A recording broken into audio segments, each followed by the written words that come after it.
Hello friends, welcome to suggestive education. Suggestive এডুকেশনে সকলকে স্বাগত জানাই। ফুড এসআই প্র্যাকটিস সেট 1, এখানে টোটাল 50টা কোশ্চেন রয়েছে এবং এখানে বেশ কিছু কারেন্ট অ্যাফেয়ার্স রয়েছে, যেগুলো আপডেট কারেন্ট অ্যাফেয়ার্স ফেব্রুয়ারি 2023 থেকে জানুয়ারি 2024 পর্যন্ত। ফুড এসআইয়ের জন্য খুব ইম্পর্টেন্ট কারেন্ট অ্যাফেয়ার্স। তো এখানে দেখো, প্রথম কোশ্চেন রয়েছে, জাগোই ভারতীয় শাস্ত্রীয় নৃত্যের নিচের কোন রূপের একটি প্রধান শৈলী? বলছে জাগোই হচ্ছে একটা শাস্ত্রীয় নৃত্য, যেটা কোন নৃত্যের ভাগ? তো অ্যান্সার হচ্ছে মণিপুরি। জাগোই মণিপুরি নৃত্যেরই একটি ভাগ। এখানে আরও অপশানগুলো দেখো। সাত্রিয়া কোথাকার নৃত্য? সাত্রিয়া হচ্ছে আসামের নৃত্য। সাত্রিয়া আসামে। কত্থক হচ্ছে ইউপি অর্থাৎ উত্তরপ্রদেশ। মণিপুরি তো মণিপুর। আর ওড়িশি ওড়িশার। পরের কোশ্চেন দেখো, জীবাশ্ম জ্বালানি পোড়ানোর ফলে সৃষ্ট দূষণ কমানোর উপায় চিহ্নিত করুন। বলছে কিভাবে আমরা জীবাশ্ম জ্বালানিটাকে ব্যবহার করব যাতে দূষণটা কম হবে। তো বলছে যে জীবাশ্ম জ্বালানির দহনটাকে দহনের প্রক্রিয়া যদি আমরা দক্ষতা বৃদ্ধি করতে পারি বা দহনের প্রক্রিয়াটা আমরা চেঞ্জ করে দিতে পারি, তাহলে কিন্তু দূষণটা কমানো যাবে। তপন কুমার পটনায়ক কোন নৃত্যকলায় সঙ্গীত নাটক একাডেমি পুরস্কার জিতেছেন? তো তপন কুমার পটনায়ক ছিলেন ছাউ নৃত্যকলার সঙ্গে সম্পর্কিত এবং তিনি ছাউ নৃত্যকলায় সঙ্গীত নাটক একাডেমি পুরস্কার জিতেছেন। আর ছাউটা কোথাকার নৃত্য? ছাউ টোটাল 3টি রাজ্য মিলিয়ে রয়েছে। একটা রয়েছে আমাদের ওয়েস্ট বেঙ্গল অর্থাৎ পশ্চিমবঙ্গের পুরুলিয়া জেলায়, এবং ওড়িশার রয়েছে ময়ূরভঞ্জ জেলায়, এবং ঝাড়খণ্ড মিলিয়ে। আর বাকি সাত্রিয়া ওড়িশি তো আমি এর আগে বললাম, সাত্রিয়া আসাম, ওড়িশি ওড়িশার, কুচিপুড়ি হচ্ছে অন্ধ্রপ্রদেশ।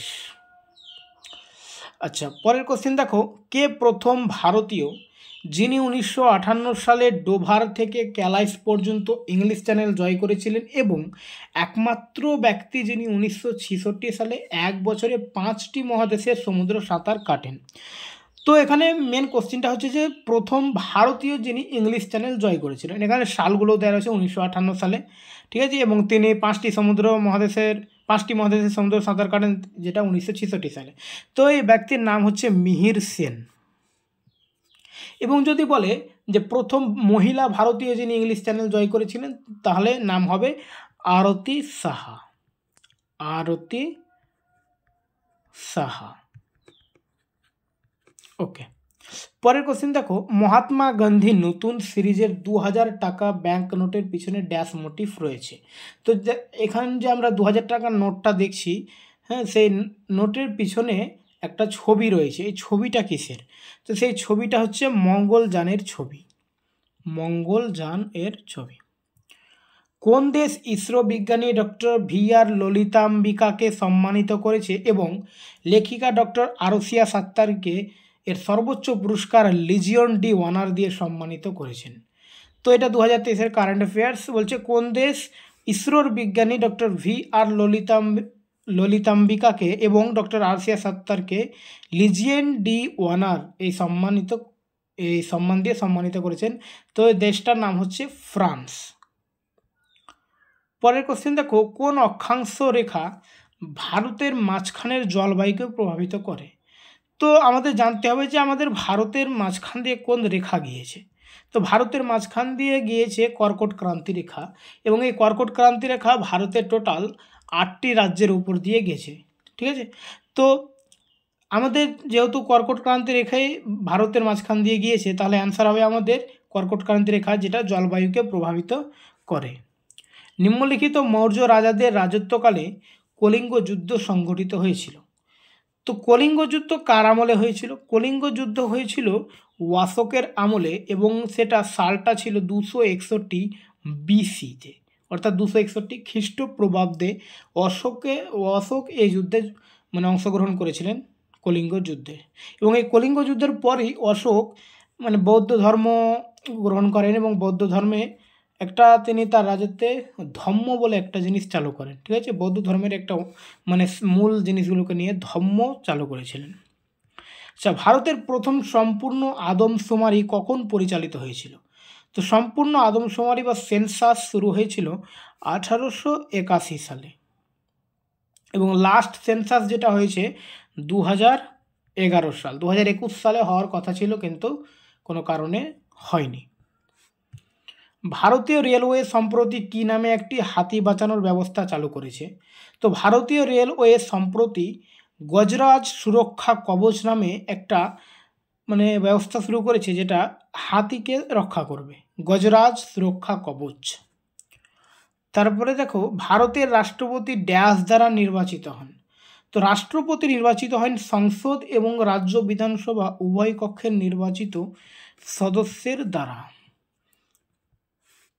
নিচের কোনটি মহারাষ্ট্রের উৎসব যেখানে ষাঁড় রয়েছে তারা কৃষিকাজের জন্য অপরিহার্য বলে বিবেচিত বলে সম্মানিত?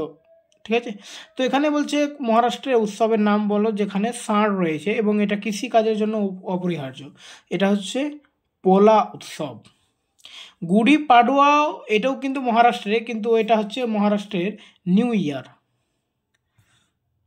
তারপরে দেখো, ভারতীয় সংবিধানের মূল পাঠে ড্যাশটি আর্টিকেল রয়েছে?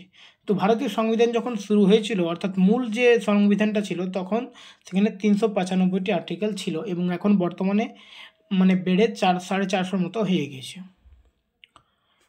নিচের কোনটি সপ্তম পঞ্চবার্ষিকী পরিকল্পনার অন্যতম প্রধান উদ্দেশ্য ছিল? তো সপ্তম পঞ্চবার্ষিকী পরিকল্পনার অন্যতম উদ্দেশ্য ছিল খাদ্যশস্যের উৎপাদন বৃদ্ধি, অপশন বি। পরের কোশ্চিন, মস এবং মার্চেন্টিয়া নিচের কোনটির অধীনে আসে? তো মস এবং মার্চেন্টিয়া হচ্ছে ব্রায়োফাইটসের উদাহরণ।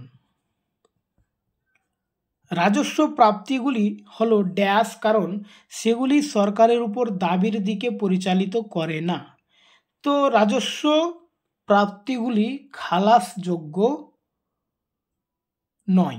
ঠিক আছে, রাজস্ব প্রাপ্তিগুলো খালাসযোগ্য নয় কারণ সেগুলি সরকারের উপর দাবির দিকে পরিচালিত করে না। জরুরি অবস্থার সময় কোন মৌলিক অধিকার স্থগিত করা যায় না? যখন ন্যাশনাল এমার্জেন্সি বা জরুরি অবস্থা দেশে লাগু হয় তখন কিন্তু ধারা 20 এবং 21 এটা কিন্তু স্থগিত করা যায় না। নিচের কোন রাজ্যে আরবিকা কফি ভারতে জন্মে? তো আমরা জানি সবথেকে বেশি কফি কোথায় উৎপন্ন হয় বা উৎপাদন হয় কর্ণাটকে। তো অ্যান্সার হচ্ছে কর্ণাটক। এবং আসাম তো চায়ের জন্য বিখ্যাত। তারপরে দেখো, ড্যাশ টেক্সটাইল মন্ত্রণালয়ের অধীনে পড়ে? তো এখানে কয়েকটা স্কিমের নাম রয়েছে, যেগুলো টেক্সটাইল মন্ত্রণালয়ের অধীনে পড়ে। তো এখানকার মধ্যে আমাদের খুঁজতে হবে। তো সমর্থ স্কিম, অপশন এ সমর্থ স্কিম হচ্ছে টেক্সটাইল মন্ত্রণালয়ের অধীনে। কোন রাজ্য 2017-18 সালে বিজয় হাজারে ট্রফি জিতেছে? তো বিজয় হাজারে ট্রফি 2017-18 সাল, এটা কিন্তু কারেন্ট অ্যাফেয়ার্স না, এটা জিকে হয়ে গেছে যেহেতু 2017-18 সালের। তো অ্যান্সার হচ্ছে কর্ণাটক। 2017-18 সালে বিজয় হাজারে ট্রফি জিতেছিল। সদানম পিভি বালাকৃষ্ণন যে নৃত্যের সঙ্গীত নাটক একাডেমি পুরস্কার জিতেছেন? তো সদানম পিভি বালাকৃষ্ণন কোন নৃত্যে সঙ্গীত নাটক একাডেমি পুরস্কার জিতেছিলেন? অ্যান্সার হচ্ছে কথাকলি। আর কথাকলি হচ্ছে কেরালার। ঠিক আছে, কথাকলি কেরালার নৃত্য। কলি শব্দযুক্ত থাকলে কিন্তু সব বেশিরভাগটা কেরালা হয়ে যায়। লাবণী হচ্ছে মহারাষ্ট্র। ভারতনাট্যম তামিলনাড়ু। কুচিপুড়ি এর আগে বললাম অন্ধ্রপ্রদেশ। ঠিক আছে, নিম্নলিখিতগুলির মধ্যে কে প্রথম ভারতীয় যিনি ভারতীয় সিভিল সার্ভিসে নিয়োগ পেয়েছিলেন? তো প্রথম ভারতীয় যিনি সিভিল সার্ভিসে নিয়োগ পেয়েছিলেন সত্যেন্দ্রনাথ ঠাকুর। পরের কোশ্চিন, ব্যাডমিন্টনে প্রতিটি খেলায় কত পয়েন্ট থাকে? তো ব্যাডমিন্টনে প্রতিটি খেলায় 21 পয়েন্ট থাকে। অলিম্পিকে ভারতের জন্য প্রথম পতাকাবাহী কে ছিলেন? তো অলিম্পিকে ভারতের জন্য প্রথম পতাকাবাহী ছিলেন পূর্ণা ব্যানার্জি। টাকা মহাত্মা গান্ধী নতুন সিরিজে 50 টাকার নোটের বেস কালার কি? আচ্ছা, এখানে টাকাটা এক্সট্রা লেখা রয়েছে প্রথমে। তো এখানে মেন কোশ্চিনটা হচ্ছে যে 50 টাকার যে নতুন নোট রয়েছে, এখন যেটা 50 টাকার নোট চলছে, সেখানে সেই টাকাটার কালার কি? তো সেই টাকাটার কালার হচ্ছে ফ্লোরোসেন্ট নীল। নিচের কোনটি অন্ধ্রপ্রদেশের একটি শাস্ত্রীয় নৃত্যশৈলী? তো অন্ধ্রপ্রদেশ কুচিপুড়ি, এর আগে দুবার বলা হয়ে গেছে। অন্ধ্রপ্রদেশে হচ্ছে কুচিপুড়ি, ভারতনাট্যম, তামিলনাড়ু মোহিনীঅট্টম, কেরালা, ঠিক আছে, এবং কুচিপুড়ি অন্ধ্রপ্রদেশ, যেটা অ্যান্সার হলো, আর মণিপুরি মণিপুর। মহাশিবরাত্রি হিন্দু দেবতা ভগবান শিবের সম্মানে পালিত হয় ড্যাশ মাসে? তো শিবরাত্রি কোন মাসে পালিত হয়? শিবরাত্রি পালিত হয় ফাল্গুন মাসে। পরের কোশ্চেন দেখো, আর বৈশালীর ভাইয়ের নাম কি, যে সম্প্রতি হয়ে গেছে বিশ্বের প্রথম ভাই বোন গ্র্যান্ড মাস্টার জুটি? ঠিক আছে, তো ভাই বোন গ্র্যান্ড মাস্টার জুটি যেখানে ছিল, বোন হচ্ছে আর বৈশালী, ওর ভাইয়ের নাম জিজ্ঞাসা করা হয়েছে। এটা সম্প্রতি একটা কারেন্ট অ্যাফেয়ার 2023-এ, অ্যান্সার হচ্ছে আর প্রজ্ঞানন্দ। তার বলছে পঞ্চম পঞ্চবার্ষিকী পরিকল্পনা এবং ষষ্ঠ পঞ্চবার্ষিকী পরিকল্পনা মধ্যবর্তী পরিকল্পনাটি কী নামে পরিচিত ছিল? তো দেখো, পঞ্চমের পরে কিন্তু ষষ্ঠ পঞ্চবার্ষিকী পরিকল্পনা হয়, কিন্তু তার মধ্যে 2 বছর কিন্তু পঞ্চবার্ষিক পরিকল্পনাগুলো স্থগিত ছিল। পঞ্চম এবং ষষ্ঠর মধ্যে একটা নতুন 2 বছরের প্ল্যান হয়েছিল, সেটা হচ্ছে রোলিং প্ল্যান নামে পরিচিত। তারপরে দেখো, সোয়ানজাংয়ের মতে নালন্দা বৌদ্ধবিহারের ড্যাশ প্রবেশকারীকে প্রশ্ন জিজ্ঞাসা করে, যার উত্তর দেওয়া খুব কঠিন ছিল। তো সোয়ানজাং একটা বই লিখেছিলেন, সেখানে তিনি বলছেন যে নালন্দা বৌদ্ধবিহারের দারওয়ান প্রবেশকারীকে একটা প্রশ্ন করেছিলেন, যার উত্তর দেওয়া খুব কঠিন ছিল। কোন দেশ বিশ্বের বৃহত্তম পরীক্ষামূলক পারমাণবিক উন্মোচন করেছে ফিউশন চুল্লি, যেটি 60SA নামে পরিচিত? ঠিক আছে, যেটি 60SA এই নামে পরিচিত। তো জাপান একটা পারমাণবিক চুল্লি উন্মোচন করেছেন, যার নাম হচ্ছে যেটি 60SA। স্কিল ইন্ডিয়া মিশনের গভর্নিং কাউন্সিলের সভাপতিত্ব করেন কে? তো স্কিল ইন্ডিয়া মিশনের গভর্নিং কাউন্সিলের সভাপতিত্ব করেন প্রধানমন্ত্রী নিজেই। তারপর বলছে জিডিপিতে অর্থনীতির প্রতিটি সেক্টরের অবদানকে ড্যাশ বলা হয়? তো কাঠামোগত বলা হয়, বা স্ট্রাকচারাল কম্পোজিশন, বা কাঠামোগত অবদান। ঠিক আছে, তারপর বলছে যাযাবর পশুপালনে পশুপালকরা তাদের পশুদের নিয়ে এক জায়গায় যান ড্যাশ এবং ড্যাশের জন্য? তো পশু খাদ্যর জন্য এবং জলের জন্য এক জায়গা থেকে আরেক জায়গায় যেত। দুবাইতে অনুষ্ঠিত COP28 world climate action summit চলাকালীন গ্রিন ক্রেডিট প্রোগ্রামের ওয়েব পোর্টাল প্রধানমন্ত্রী নরেন্দ্র মোদী কী নামে চালু করেছে? তো যখন দুবাইতে COP28 world climate action summit চলছিল, সেই সময় ভারতের প্রধানমন্ত্রী Narendra Modi green credit program web portal চালু করেছিলেন, যেটার নাম দিয়েছিলেন লিড IT 2.0। পরের কোশ্চেন দেখো, ভারতীয় সংবিধানের কোন অনুচ্ছেদটি জীবন ও ব্যক্তিগত সুরক্ষা সম্পর্কিত স্বাধীনতা? তো জীবন ও ব্যক্তিগত সুরক্ষা স্বাধীনতা হচ্ছে ধারা 21 নম্বর। ঠিক আছে, 21 নম্বর ধারা জীবন ও ব্যক্তিগত সুরক্ষার কথা বলা হয়েছে। নিচের কোন মামলাটি ফৌজদারি আইনের মামলায় পড়ে নয়? তো ফৌজদারি আইনের মামলা নয়, বিবাহ বিচ্ছেদের মামলা। তারপর বলছে 2011 সালের আদমশুমারি অনুসারে ভারতের সর্বাধিক মহিলা সাক্ষরতার হার রয়েছে এমন রাজ্যের নাম বলুন।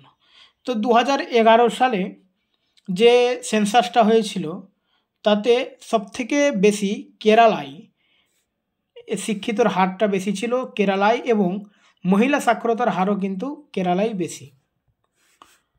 তারপরে দেখো, মানবদেহে খাদ্য একটি অবিচ্ছিন্ন নালীর মধ্য দিয়ে যায়, যা মুখে গহ্বরে শুরু হয় এবং মলদ্বারে গিয়ে শেষ হয়। তারপরে বলছে তামিলনাড়ু উপকূলে ড্যাশ এবং ড্যাশ সময় বৃষ্টির একটি বড় অংশ পায়?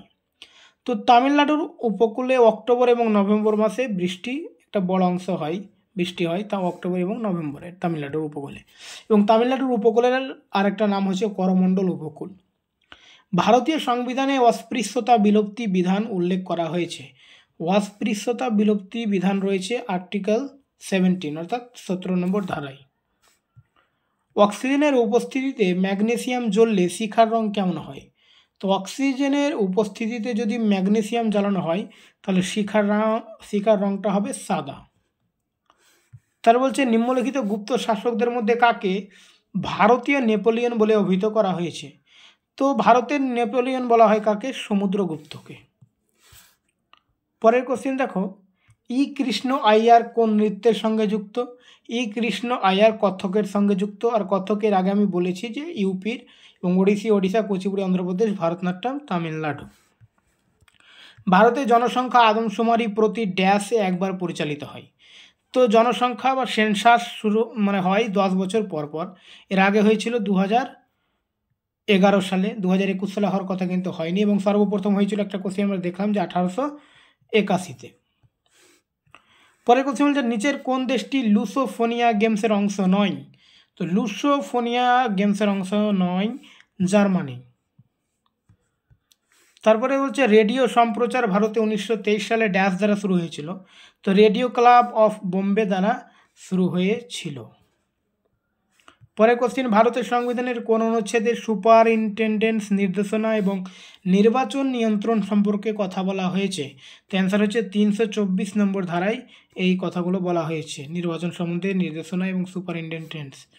পরের কোশ্চেন বিশ্বের 64টি অর্থনীতির মধ্যে ভারত কোন অবস্থানে রয়েছে ডিজিটাল প্রতিযোগিতা র্যাঙ্কিং WDCR 2023 সম্প্রতি প্রকাশিত হয়েছে IMD দ্বারা?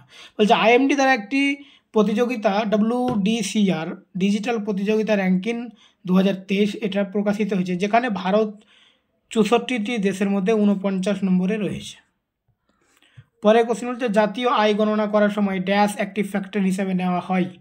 তো জাতীয় আয় গণনা করার সময় রপ্তানিটা একটা ফ্যাক্টর হিসাবে নেওয়া হয়। ওকে।